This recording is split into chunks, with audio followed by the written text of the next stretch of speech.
আফগানিস্তানের উত্তরাঞ্চলের ঐতিহাসিক শহর মাজারি শরীফে দাঁড়িয়ে থাকা নীল মসজিদকে কেন্দ্র করে ছড়িয়ে আছে অসংখ্য গল্প। তিমুরিদ নকশা ও কারুকাজে নির্মিত এই মসজিদ শুধু স্থাপত্যের অনন্য নিদর্শন নয়, বরং আফগান জাতির গৌরব ও ধর্মীয় অনুভূতির প্রতীক। 1500 শতকে সুলতান হোসেন বাইকারা এই মসজিদটি নির্মাণের নির্দেশ দেন।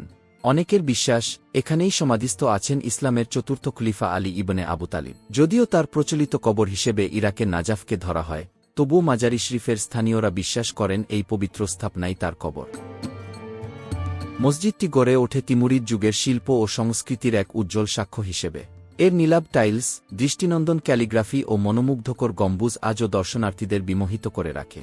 1866 সালে বাল্ক অবরোধের সময় মসজিদটি বড় ধরনের ক্ষতির মুখে পড়ে, কিন্তু স্থানীয় জনগণ নিজেদের জীবনের ঝুঁকি নিয়ে রক্ষা করেন প্রিয় এই পবিত্র স্থাপনাকে। 20 শতকের শুরুতে মসজিদটি পুনর্নির্মাণ ও সংরক্ষণে বিশেষ উদ্যোগ নেওয়া হয়। সেই উদ্যোগে মসজিদটি ফিরে পায় তার পুরনো জৌলুস। পরবর্তীতে ইউনেস্কো এই স্থাপনাটিকে বিশ্ব ঐতিহ্যের অংশ হিসেবে স্বীকৃতি দেয়।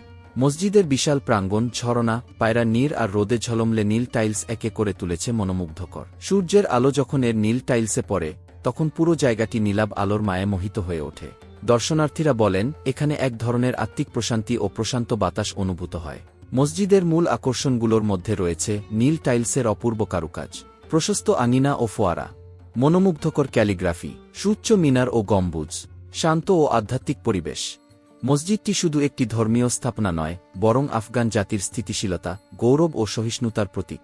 শতাব্দীর পর শতাব্দী পার হয়ে গেলেও এই মসজিদ আজও দাঁড়িয়ে আছে দীপ্তভাবে, যেন জানিয়ে দিচ্ছে, সংঘাত, যুদ্ধ বা সময়ের ঝড় কোনোভাবেই মুছে দিতে পারে না আধ্যাত্মিকতার আলো।